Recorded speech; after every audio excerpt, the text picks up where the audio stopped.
Tere, head sõbrad! Kõik, kes te olete raamatut tellinud, suur tänu teile, minu sügav kummardus ja kraaps teile. Käisin täna trükikojas, tõin 500 raamatut. Kõik on teie jaoks.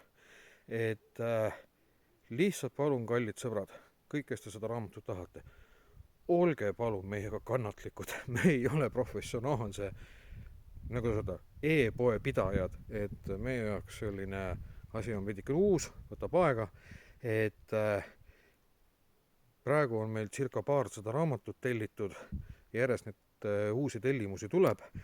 Tegutseme, oleme Sindjaga siis 3 ööd järjest kella 2:30 olnud üleval, et nii-öelda vastata teie soovidele, vormistada kõik need nii-öelda tellimused ja edasi.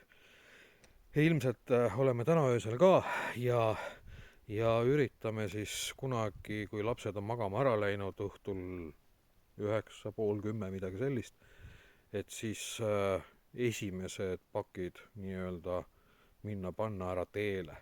Et palun olge meiega kannatlikud, te saate need raamatud, aga lihtsalt võtab aega. Me ei ole nii osavad, aga olemas on olemas. Umbes 500 raamatut on, mida me saame anda. Ja trükikotalattu jäi ka veel 700,